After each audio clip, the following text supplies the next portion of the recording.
तो इंशाल्लाह ये आज का हमारा आखिरी सेशन रहेगा। पिछले सेशन में तफसील से देखा था कि पानीपत की तीसरी लड़ाई हुई, उसके बाद मराठा एम्पायर का खात्मा हो गया, यानी ऑलमोस्ट खात्मा हम कह सकते हैं। उनकी जो कुवत थी वो कुवत उनकी खत्म हुई। अहमद शाह अब्दाली के जाने के बाद हिंदुस्तान में क्या हुआ? अहमद शाह अब्दाली ने भी महमूद गजनवी की तरह हिंदुस्तान को अपना टारगेट किया था और यहाँ पे 9 अलग अलग वक्त में उसने हमले किए। पानीपत की तीसरी लड़ाई उसका 7वां हमला था। उसके बाद वो 2 मरतबा और आया, एक मरतबा सिखों से उसकी जंग भी हुई, लेकिन उसमें उसको कुछ खास कामयाबी नहीं मिली। लेकिन हिंदुस्तान से काफी दौलत जो है अहमद शाह अब्दाली ने लूट कर गया और उसके जितने हमले थे उसमें हिंदू मुसलमान सबको जो है एक जैसा नुकसान पहुंचा। पिछले लेक्चर में मैंने बताया था कि ये हरगिज नहीं समझना चाहिए कि अहमद शाह अब्दाली की फौज जो है कोई इस्लामी फौज थी, बल्कि वो एक नॉर्मल फौज थी और उसने सभी को एक जैसा नुकसान उसने पहुंचाया। अब्दाली ने जानने के बाद जो है एक शाही फरमान जारी किया और जिसमें ये कहा कि शाह आलम दो जो मुगल एम्पायर था उसको जो है सब लोग अपना रूलर मान ले। और शाह आलम को उसने एज ए मेंटर जो है यानी रिजेंट जिसको कहते हैं वो नजीबुद्दौला को उसने बना कर गए कि दिल्ली के तख्त पर शाह आलम बैठेगा और उसको गाइड जो है वो नजीबुद्दौला करेगा। पानीपत की लड़ाई के बाद जो है रोहिला ने काफी सपोर्ट किया था अहमद शाह अब्दाली को, तो उन्हें भी काफी नवाजा गया। शिकोहाबाद का जो नवाब फैजुल्ला खान था और फिरोजाबाद जो है नवाब सादुल्ला खान को जो है दिया गया। नजीब खान जो था वो बहुत इफेक्टिव रूलर था, लेकिन 1770 में उसके इंतकाल के बाद रोहिलास जो है उनके अंदर आपस में इख्तलाफात हो गए, झगड़े शुरू हो गए और उन्होंने ईस्ट इंडिया कंपनी से उसने शिकस्त खा गई। पानीपत की जो लड़ाई थी उसने मुगलों के और दिल्ली के दरमियान के फासले को जो है बढ़ा दिया और दिल्ली फतेह करने के लिए उनको 10 साल जो है उनको और इंतजार करना पड़ा। यानी पानीपत की लड़ाई के 10 साल के बाद जो है मराठा जो है वो दिल्ली पर काबिज हो गए। लेकिन इसके बाद हम देखते हैं कि पानीपत की लड़ाई के बाद जो कुवत सबसे ज्यादा तेजी के साथ उभरी वो थी ब्रिटिश पावर। ब्रिटिश ने जो है हिंदुस्तान में कंटिन्यूअसली जो है तो कॉन्कर शुरू किया। जैसे सिराजुद्दौला को पिछले हफ्ते मैंने बताया था कि मुगलिया सल्तनत के डाउन के फॉल के बाद जो पॉलिटिकल स्पेस क्रिएट किया था हुआ था उसको किसी भी रूलर ने उसको फुलफिल नहीं किया। उसके बाद 1757 के अंदर बैटल ऑफ प्लासी हुई जो काफी इंपॉर्टेंट लड़ाई थी ब्रिटिशर्स के लिए। रॉबर्ट क्लाइव की लीडरशिप में ब्रिटिशर्स ने लड़े और उसमें उन्होंने बंगाल में सिराजुद्दौला को शिकस्त दे दी। उसमें कहा जाता है कि मीर जाफर, वल्लभ राम या लुत्फुल्लाह खान और जगत सेठ यानी कई लोगों ने जो है सिराजुद्दौला को ऐन मौके पर धोखा दे दिया। यानी हैरत की बात यह है कि कहा जाता है कि सिराजुद्दौला की फौज 50,000 थी और अंग्रेजों की 3,000, उसके बावजूद भी वो शिकस्त खा गया। यानी इतनी बड़ी भारी फौज रहने के बाद शिकस्त खा गया क्योंकि उसके जो जितने बड़े बड़े सिपह सालार थे सबने गद्दारी की। लेकिन ये जंग इंडियन हिस्ट्री में बहुत इंपॉर्टेंस इसको दी जाती है और ये कहा जाता है कि ये हिंदुस्तान की गैरत की लड़ाई थी ये। हर साल जो है यानी कई सालों तक जो है लोग प्लासी के मैदान में जाते थे और उस शिकस्त को याद करते थे। बहरहाल प्लासी की लड़ाई ने अंग्रेजों को बहुत ज्यादा मार्जिन दिया हिंदुस्तान में फैलने के लिए और उसके बाद यानी म्यांमार, अफगानिस्तान ये कई इलाके जो है उनके कब्जे में चले गए। यानी प्लासी की जंग ने जो है तो बीज बो दिया था अंग्रेजी हुकूमत का, लेकिन उसको यानी मजबूती किसने अता की? तो वो पानीपत की तीसरी लड़ाई ने। यानी पानीपत की तीसरी लड़ाई में अंग्रेज नहीं थे, लेकिन उस वक्त जो हिंदुस्तान की मजबूत 2 कुव्वतें थी जिनको जो अंग्रेज को हरा सकती थी, यानी एक दिल्ली की सल्तनत और एक मराठा, वो दोनों की दोनों उस जंग के अंदर कमजोर हो गई। उसके बाद बैटल ऑफ बक्सर हुई। बैटल ऑफ बक्सर 1764 के अंदर लड़ी गई। इसमें एक तरफ हेक्टर मोन्रू था ब्रिटिश की तरफ से, दूसरी तरफ मीर कासिम जो बंगाल का नवाब बना था, उसके बाद नवाब अवध का जो नवाब था वो, और शाह आलम दिल्ली का सुल्तान, ये तीनों ने मिलकर जो है तो अंग्रेजों से लड़ाई की थी और ये तकरीबन 1 डेढ़ साल तक लड़ाई चली। मतलब 1765 के अंदर इसका वो हुआ, एग्रीमेंट हुआ। बक्सर की लड़ाई काफी इंपॉर्टेंट लड़ाई है और इसमें तीनों बड़े प्लेयर जो है वो ईस्ट इंडिया कंपनी से हार गए। तो बक्सर की लड़ाई के बाद अंग्रेजों को यानी काफी उनकी रूट्स जो है हिंदुस्तान के अंदर गहरी हो गई। मीर कासिम जो था वो डिसअपियर हो गया, भाग गया। शाह आलम जो था बादशाह, उसने ब्रिटिशर को सपोर्ट कर दिया और दूसरे जितने नॉर्थ के अंदर जितने स्ट्रॉन्ग ओपोनेंट थे वो सबके सब खत्म हो गए और रॉबर्ट क्लाइव जो था वो बंगाल का पहला गवर्नर जनरल बन गया। जंग बक्सर के बाद मुगल शहनशाह शाह आलम अंग्रेजों की पनाह में चला गया। अंग्रेजों ने उसे इलाहाबाद में नजरबंदी की हालत में छोड़ रखा था। अब उस नजरबंदी की जो फिजा थी उससे उसको बाहर निकलना था।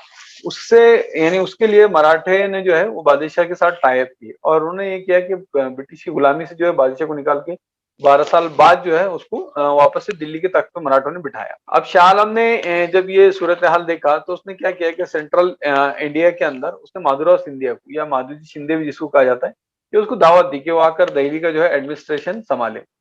सिंधिया बादशाह की दावत उसने कबूल कर ली और फतेहपुर सीकरी के पास जब बादशाह का पड़ाव था वहां वो हाजिर हुआ और उसने 1101 अशरफिया जो है बादशाह को नजर की और उसके बाद अपना सर जो है बादशाह के कदमों में रख दिया।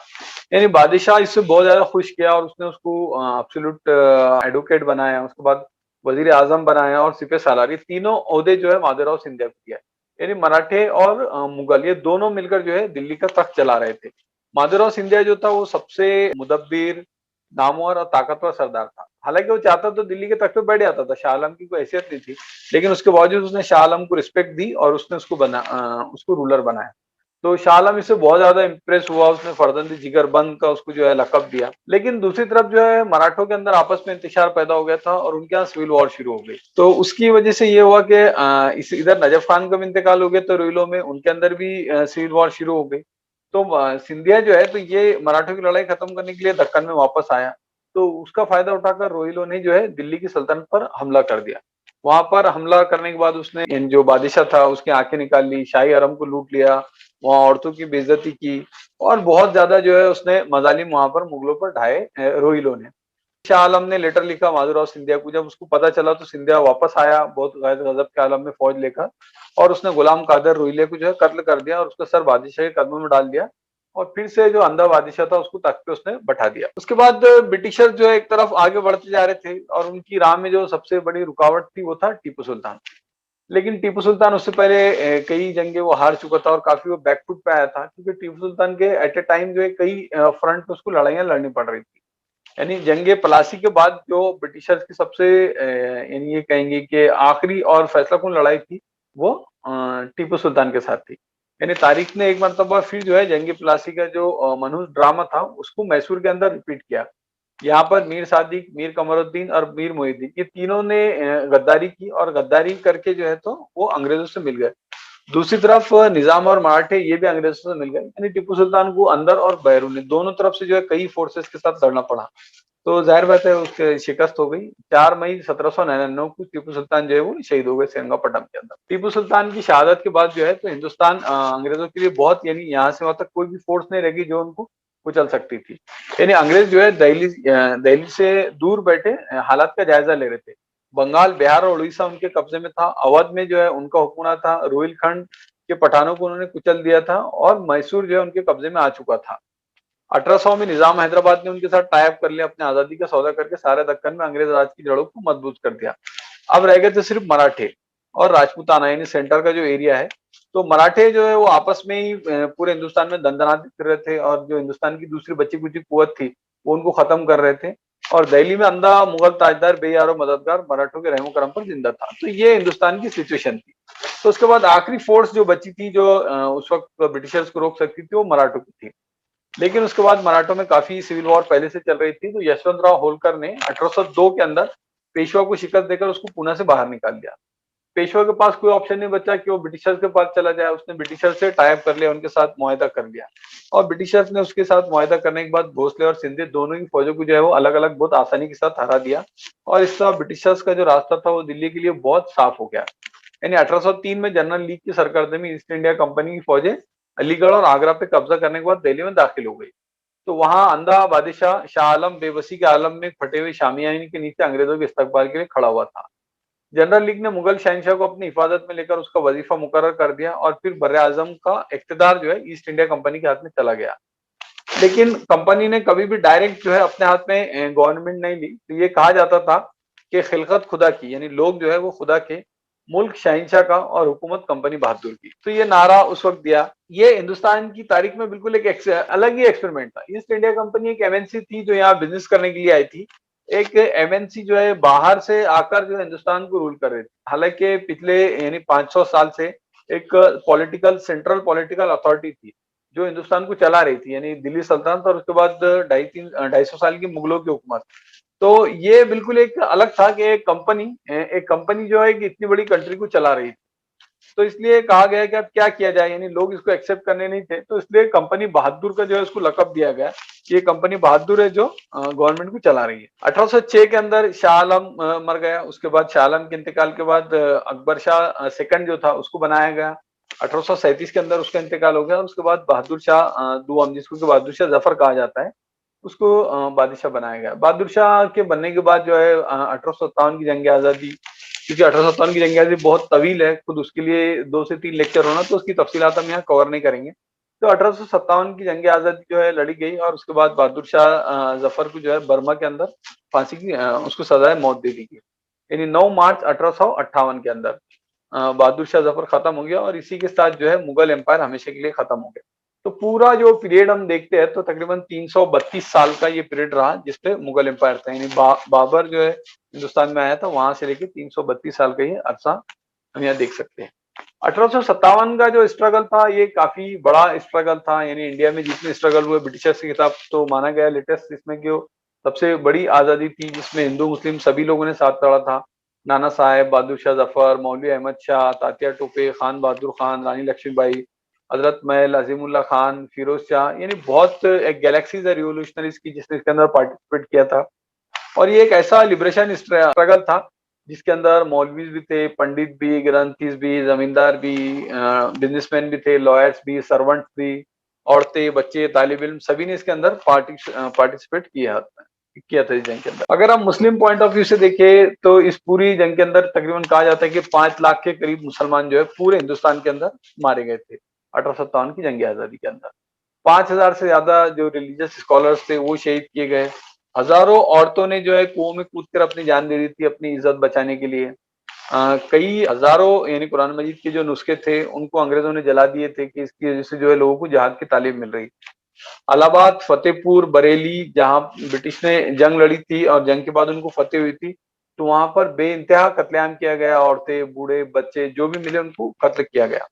तो दिल्ली की फतेह करने के बाद जो है तो 5 दिन तक जो है ब्रिटिशर्स ने दिल्ली को लूटा और उसको आग लगा दी। बहरहाल ये 1857 की जंग थी और उसके बाद जो है हिंदुस्तान में जो मुसलमानों का रहा सा एम्पायर था वो भी खत्म हो गया। 1857 के बाद के जो हालात बने वो मुसलमानों के लिए बहुत सख्त तरीन हालात थे। यानी उसके बाद ये हुआ कि वो मुल्क जहां मुसलमान अभी तक हुक्मरान की हैसियत से थे तो सडनली ऐसा हुआ कि अब वो हुक्मरान नहीं रह गए। तो अब यहाँ उनकी क्या पोजीशन बनेगी? जिस सरजमीन पर वो पिछले 600-700 साल से एज ए रूलर थे, वहां पर सडनली उनको जो उनकी पोजीशन से बर्खास्त कर दिया गया। तो अब मुसलमानों के पास कोई क्वालिफिकेशन यहाँ नहीं बची थी यहाँ सर्वाइव करने के लिए। यानी ब्यूरोक्रेसी जो थी तो उनकी हुकूमत में उनकी ब्यूरोक्रेसी थी, ब्रिटिशर्स उनको एज ए ब्यूरोक्रेट लेने तैयार नहीं थे। बिजनेस जो है उनको उनका एक्सपीरियंस नहीं था, यानी पूरे 600-700 साल में मुसलमानों ने बिजनेस जो है डेवलप नहीं किए थे। यानी औरंगजेब के लेक्चर में मैंने बताया था कि इसको औरंगजेब ने बहुत शिद्दत के साथ महसूस किया था कि अगर कहीं मुसलमानों की हुकूमत खत्म हो गई तो उसके बाद मुसलमान सीधे रास्ते पर आ जाएंगे। तो औरंगजेब ने कोशिश की थी कि मुसलमानों को कस्टम ड्यूटी और बिजनेस में दूसरी फैसिलिटीज दी थी, लेकिन मुसलमानों ने उसका मिसयूज करके ऐसे किया था कि वो हिंदू रिश्वत लेकर हिंदुओं का सामान जो है अपने नाम से मंगाते थे। बाद में औरंगजेब ने उसको बंद कर दिया था और अब वो चीज जो हकीकत बन के उनके सामने आ गई क्योंकि हिंदुस्तान के बिजनेस में वो कहीं पर भी नहीं थे। गवर्नमेंट के जो जॉब्स थे यानी क्लरिकल जॉब या एडमिनिस्ट्रेटिव जॉब उसके लिए इंग्लिश कंपलसरी थी और इंग्लिश में जो है बंगाल के या कलकत्ता, मद्रास वहाँ के जो हिंदू थे साउथ के उन्होंने बहुत लीड लिया था, लेकिन मुसलमान इंग्लिश में पीछे रह गए थे और उनका जो कुछ एजुकेशन था वो फारसी या पर्शियन के अंदर था। तो उसके बाद ये हुआ कि 1857 की जंग आजादी के बाद जो है तो तेजी से हिंदुस्तान की जो पूरी पॉलिटिकल सिचुएशन थी या पूरा हिंदुस्तान था वो मुसलमानों के हाथ से निकलना शुरू हो गया पूरा ग्राउंड, और वो धीरे धीरे जो है वो हिंदुओं की तरफ सरकना शुरू हो गया। तो ये सिचुएशन थी जो हिंदुस्तान के मुसलमानों की थी 1857 की जंग के बाद। अब हम देखेंगे कि शुरू से यहाँ से मैंने शुरू किया था कि मुसलमान इस देश में आए तो उन्होंने इस मुल्क को क्या दिया। यानी खलीक अहमद निजामी ने बड़ी अच्छी बात लिखी है कि हिंदुस्तान में इस्लाम का किरदार बड़ा शानदार, तारीखी, तामीर और इनकलाबी रहा। उसने यहाँ की फितरी सलाहियतों को उभार दिया और उसको वो जौहर अता किया जिसकी उसको जरूरत थी। सबसे कीमती जौहर वो वहदत है जिसका असर अकीदे से लेकर माशरत, सकाफत, सियासत और इंतजामिया तक पर नुमाया रहा। यानी इस्लाम ने हिंदुस्तान को जो वहदत मिल्ली का तस्वुर दिया और जो तामीरी तहजीब इजाफा किया उसका एक तारीखी जायजा। तो अब देखिए कि हिंदुस्तान को मुसलमानों ने क्या दिया।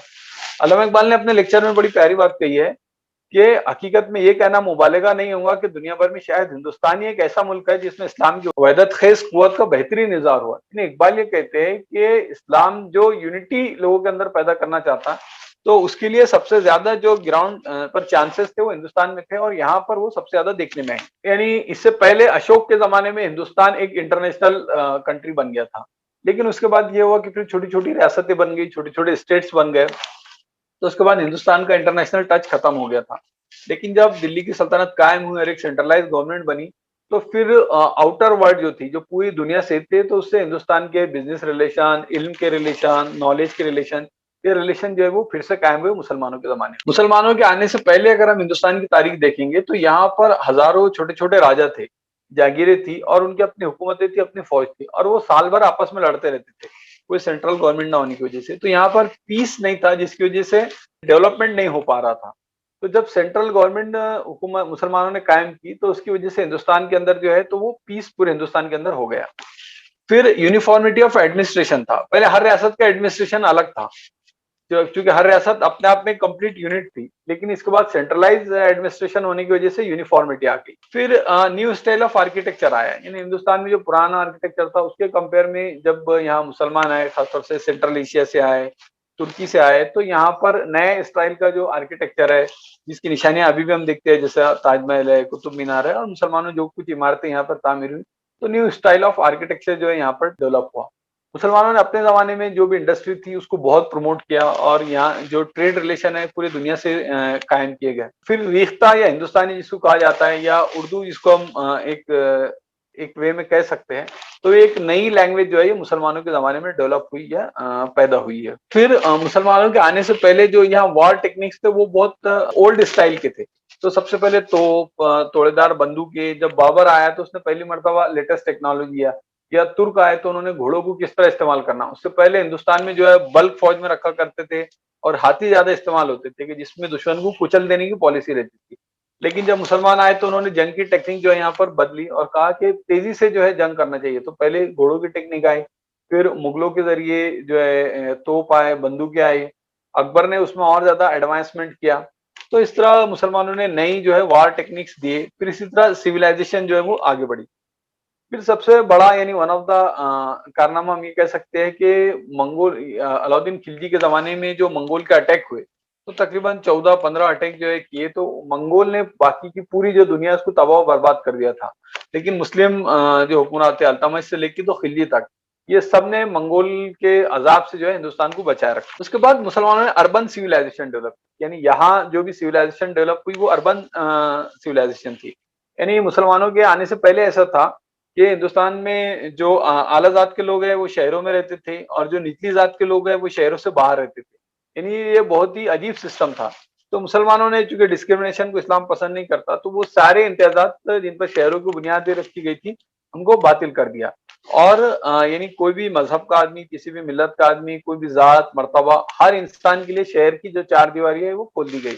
तो इसकी वजह से ये हुआ कि ज्यादा लोगों ने इकोनॉमी के अंदर जो है कंट्रीब्यूट किया, तो जिसकी वजह से इकोनॉमी बहुत फास्ट ग्रो हुई। यानी गौरी के और ऐबक के जमाने में हम देखते हैं कि जब ये सिस्टम खत्म कर दिया कि जो चंडाल थे या नीच जात के लोग थे वो शहर में शहर के अंदर रहेंगे, तो इससे डेवलपमेंट हुआ, इकोनॉमी ग्रो हुई।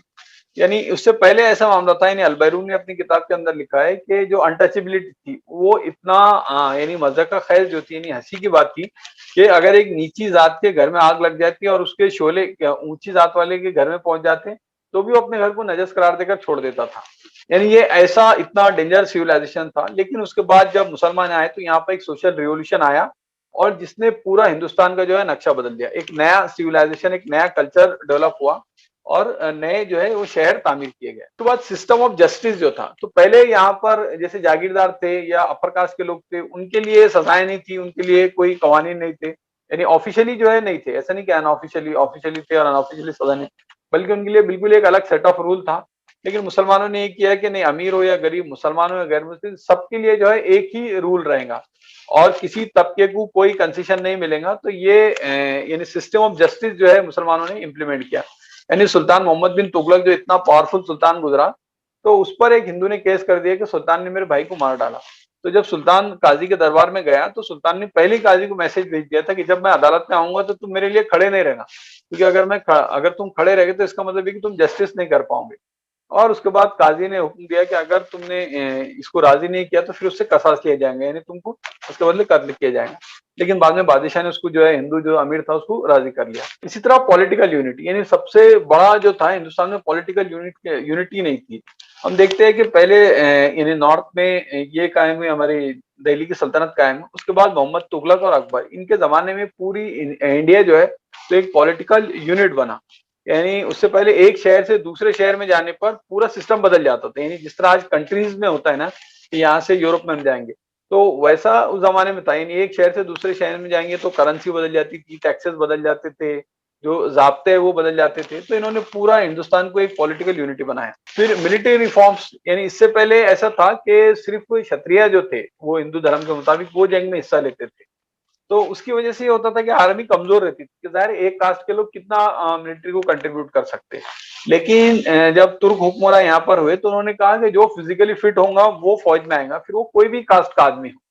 तो उसकी वजह से ये हुआ कि हिंदुस्तान की जो आर्मी थी वो बहुत स्ट्रांग आर्मी बनी, और उसी आर्मी ने जो है तो मंगोलों को शिकस्त दी। यानी सर जादूनाथ सरकार ने लिखा है कि मुसलमानों की फौजों की जो कामयाबी थे उनके 3 रीजन थे। एक तो ये था कि मुकम्मल मसावत और यकजहती, यानी सब लोगों को जो है वो इक्वल ट्रीट करते थे। फिर एडमिनिस्ट्रेशन के लिए पहले अलग अलग जबानें थी, तो एक सेंट्रल लैंग्वेज जो है पर्शियन दी गई कि इसी लैंग्वेज में सब लोग जो है कम्युनिकेट करेंगे। उससे पहले रिलीजियस एजुकेशन जो थी वो सब लोगों के लिए नहीं थी, यानी रिलीजन पर्टिकुलर लोगों का था। लेकिन जब मुसलमान यहाँ आए तो मुसलमानों ने जबरदस्ती नहीं लेकिन एक ऐसा इन्वायरमेंट क्रिएट किया कि जिसकी वजह से बाकी जो लोग थे उनके अंदर भी ये शऊर पैदा हुआ कि मजहबी तालीम जो है सबको दिया जाना चाहिए।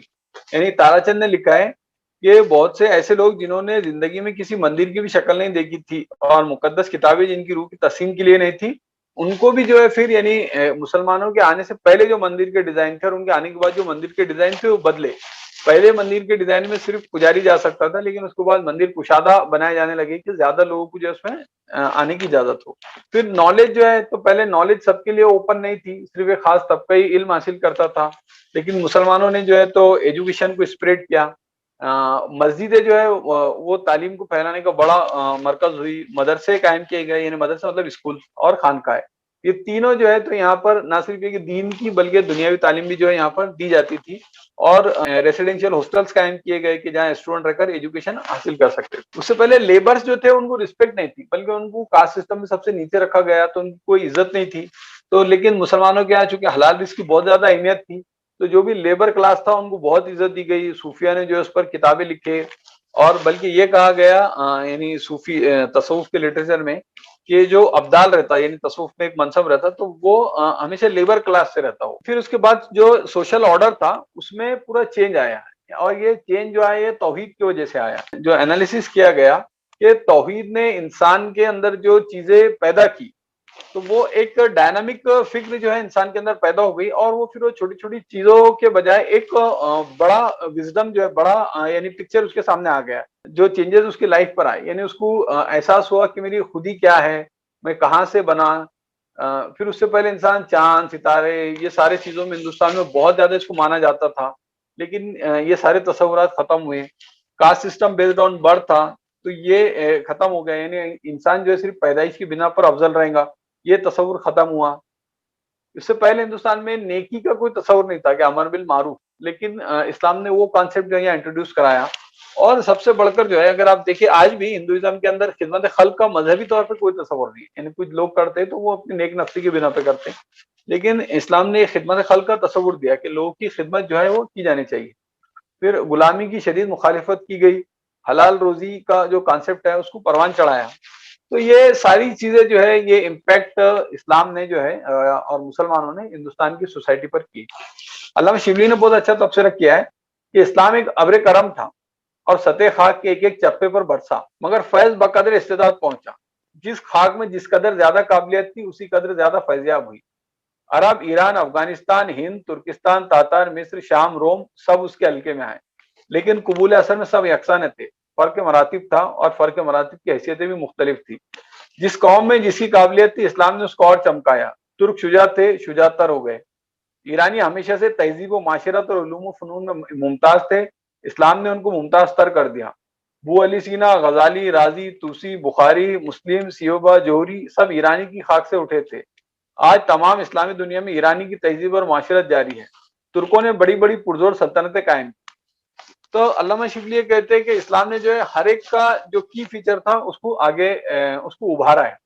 तो अल्लामा शिबली मौलाना अबुल हसन अली नदवी अलैहि रहमा उसके आगे लिखते हैं कि इस्लाम हिंदुस्तान में आया तो इतना हिंदुस्तान को वो तोहफा अता किया जिसकी उस इस वसी और जरखेज मुल्क में सबसे ज्यादा कमी। फलसफा व हिकमत, रियाजियात, तिब और फल्कियात में दुनिया में इम्तियाजी हैसियत रखने वाले मुल्क को सबसे ज्यादा जरूरत थी। यानी उस जमाने में हिंदुस्तान की जो फिलोसफी थी, विजडम, इसका मैथमेटिक्स, मेडिसिन और एस्ट्रोनॉमी जो थी वो पूरी दुनिया के अंदर मशहूर थी। लेकिन इसको जिस चीज की जरूरत थी, अली मैं नदवी अलैहि रहमत कहते हैं कि उसको अगर एक वर्ड में हम बयान करना चाहेंगे तो वह है वहदत, यानी यूनिटी।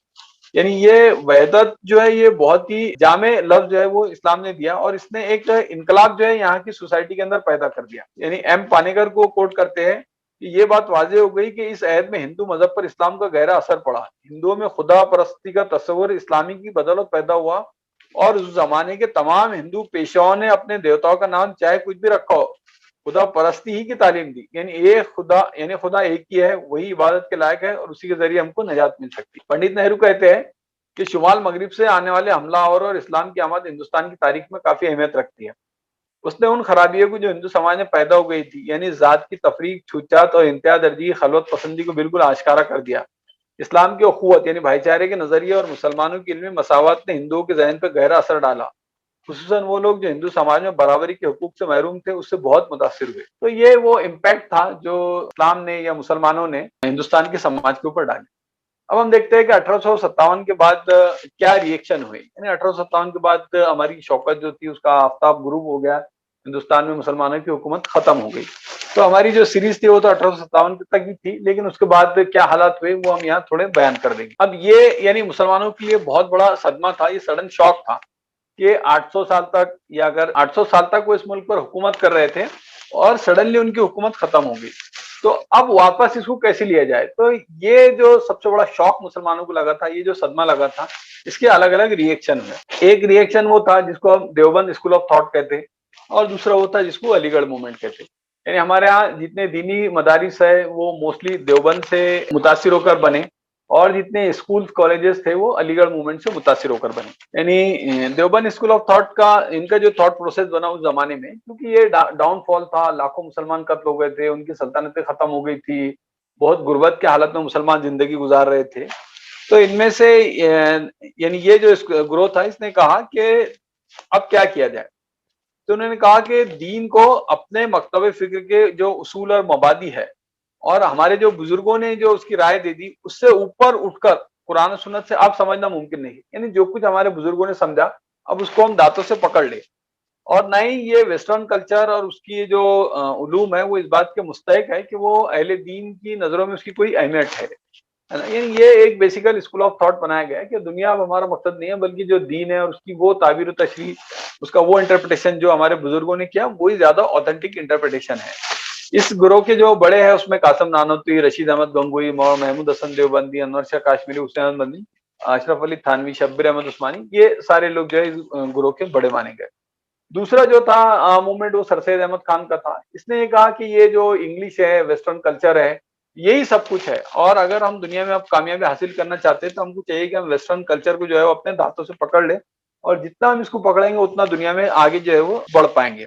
और इनके नजदीक हक और बातिल के सारे म्यार जो है वो वेस्टर्न तहजीब ही करार पाई। तो ये दो रिएक्शनरी मूवमेंट दो एंड पर जो है हमारे यहाँ उठे। एक तीसरा मूवमेंट भी था जिसको कहा जा सकता है अल्लामा शिबली का।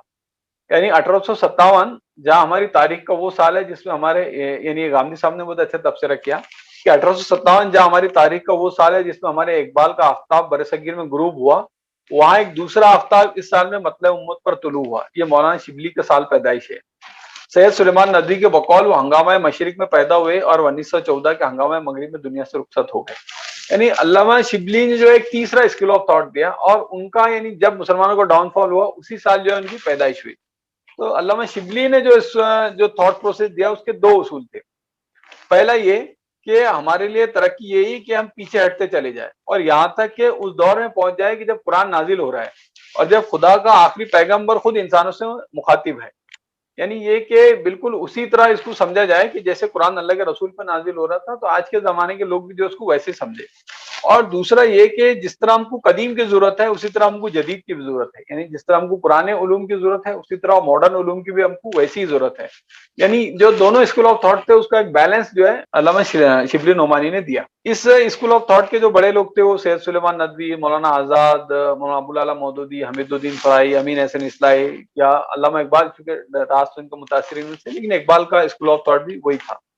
तो ये एक तीसरा स्कूल ऑफ थॉट जो है उभरा, और उसके बाद ये तीनों डायरेक्शन में अलग अलग जो उनके शागिर्द थे उन्होंने कोशिश की, यानी देवबंद के लोगों ने अपने मदरसे, अपने स्कूल ऑफ थॉट फैलाए, सर सैयद ने पूरा जो कॉलेजेस थे वो संभाले, और शिबली ने जो है नदवा उन्होंने कायम किया और नदवा के जरिए से जो अपने अफकार को फैलाया।